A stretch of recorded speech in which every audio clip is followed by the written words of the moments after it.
Hey, it's Mark Ferguson with Investor More, and I am standing outside a property I bought a while back that actually has 3 houses on one lot, plus a basement apartment. Part of that configuration is a little bit illegal. We'll talk about that and what our plans are for this property. We have completed quite a bit of the remodel and have some other projects we're working on this property still as well, so we'll show you that. We have some real weird stuff that we found just today as well. I'm not sure what's going on there, so I'll show you that too. I guess just the main point of my channel is showing weird stuff because that seems to be all that happens lately. But we'll check that out, and of course we'll show you inside this property, which should be really close to being able to rent, as well as this back house, which we thought we might have had rented, and we'll talk about that as well too. All right, love the likes, love the comments, love the shares, and love hearing what everyone thinks, good and bad, about our properties. We did have a tree real close to the house that they're supposed to cut down, and it's sort of cut down and then sort of chopped up, but not sure what happened there. This property I bought for $350 from a wholesaler, and pretty good deal, but it did need some work. And I also did a video on this property beforehand showing, what it might cost to repair it and fix it up. And so I'll try to remember to link to that below as well. If I don't, you can always remind me. But as you can see, our kitchen is in, flooring's in, paint's done, and we did do some reconfigurations on this property as well. So this is the main house. This one is now a 3-bedroom. It was a 2-bedroom when I bought it, and should rent for, $1,400 at least, kind of depending. It's kind of weird having to share the lot with other properties, but finding a separate house with 3 bedrooms in that price range is virtually impossible in our market in Colorado, so that should be no problem. Then one of the other houses is a 2-bedroom, another one which we may or may not fix up as a 1-bedroom, and there's sort of like a studio basement below this that we'll show you where the weird stuff happened. So this is your dining room, kitchen right there, obviously, new cabinets. Our appliances, I believe, just came in, and yes, we do put a fridge in our rental properties, while we don't put fridges typically in our flips, because with our flips, the buyers in our area are used to providing the fridges, not having one provided for them. So this was a tiny little room that was attached to the other laundry room before, and so we split it up, put a closet here, and yes, it is very, very small, and we know that. However, we can't advertise it as a 3-bedroom now, and if you wanted a little nursery, a little room for your kids, it's better than not having a bedroom and having a giant laundry room. So it has that, the dining room, kitchen, really big for this property. And then we have the living room here.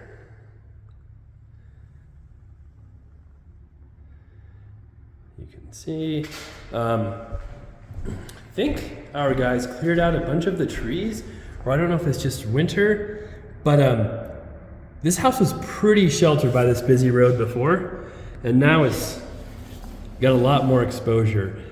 And that's one of the drawbacks of this property as well. It's on a pretty busy corner. A lot of people said, oh, just make it commercial, just turn it into a gas station or something. Well, it's not as easy as it sounds. You'd have to go through a complete zoning process, have access, and usually, even though you're on a busy corner, the town will say, okay, well, are your neighbors commercial? Is it all residential? And if it's all residential like it is, we'll say, nope, sorry, we're still just gonna leave it residential. We don't want it to be commercial. So just because you're on a busy corner does not mean you can create a commercial property and go that route. So it is kind of a multifamily property, and we'll have to stay that way for quite a while. There's a sweet camper we still have. We'll talk about that here as well. And then this bedroom with the giant closet. This is the one that had the ceiling kind of caving in before. Much better now. And there also was a weird closet right here we just took out to make this room bigger and make more sense. The bathroom is pretty much done. Needs some cleanup and a few touch-up items here. Another bedroom here. And these windows are so ugly. Hoping that cleans up, but if not, that might be something we have to look at. You know, when the rest of the house is so ugly and not amazing looking, the windows don't look that bad. But once you fix up the rest of the house, and it's like, oh, those windows look horrible. So here is the main part of the house, and then we'll check out the basement and show you just a glimpse of the other buildings as well. And the weird stuff that is very strange. So one thing we thought might be an issue here is parking, but we had that big front lot we just talked about. We could easily set this area up over here for parking. For the front house, we'd have to do a little bit of dirt work. And then over here is more parking for that other property. There's another, some land on the other side of that house as well for parking. So you think you could have enough parking and leave a spot where you can drive through this kind of carport all the way through. Because like I said, with the really busy roads, you want to be able to drive through it. It's not easy to back out of any of this. And then yeah, here's the camper, which one of our contractors was going to take, or one of the guys who works for him was going to take. Obviously it's still here, and this has just been open the whole time. Ew, what is that? But I want to look at my first videos that I did of this, because I'm wondering if somebody is staying in here messing around. There's some whole milk that is no longer white, so that's usually a good sign on how good it is. 11, 12, 21. I think that might be expired. All right, but there's a reason I'm showing you that camper too. So here's the basement. Oh, yes, our egress window is in. So you can see it's right here. This is pretty much the only spot we could put it, which is kind of weird with the overhang, but that's why they built out this kind of stairs to walk over.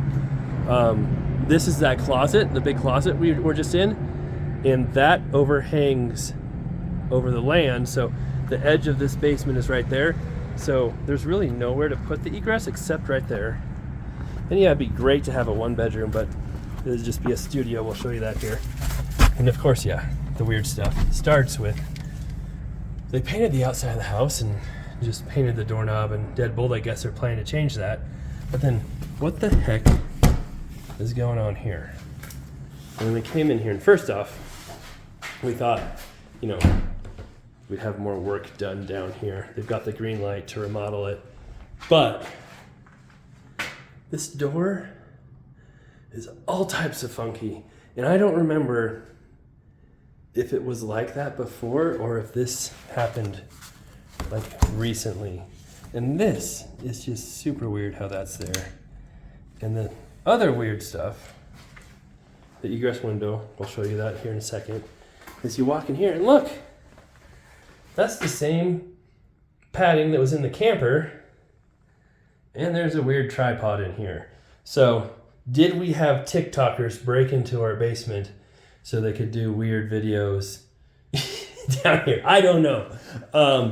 I don't remember the weird tripod being down here. Maybe it was. Like I said, I need to look at my videos again, and I'll do that when we get back to the office. And this, I don't remember this being down here. The door is all weird. So I don't know what's going on. I'm just looking. I haven't explored this whole place. Oh, what is that? All kinds of weird stuff back there. And this is also where they had literally sheetrocked in the furnace, which you don't do. I mean, hopefully most people know that. But we had to literally take off the wall to get to it and did not know the furnace was there. And I bought it. So weird stuff happening. But yeah, here's our egress window. And it's a studio because our escape window is in the living room. And then, you know, it'd be awesome to have it back here in the bedroom. But that living room we showed you upstairs is an addition, which would be on, you know, past this wall Can't have a window in this wall if there's building past it. Had another addition where that other kind of small bedroom is, past that wall. Past that's the kitchen. This is literally an interior room with no outside walls, so you can't have a window in here. But you can have this egress window here. So it's a studio with an office, and that's what we're calling it. And then in here, it's our bathroom, which still needs, yes, some sheetrock removed and a lot of work done in here. And we're hoping we're gonna be way closer down here, but obviously not. The little tiny kitchen was in here. That will be completely reworked as well too. But yeah, I wonder if those were here before. The tiniest Danish butter cookies ever. There is Danish butter cookies in there. Were those?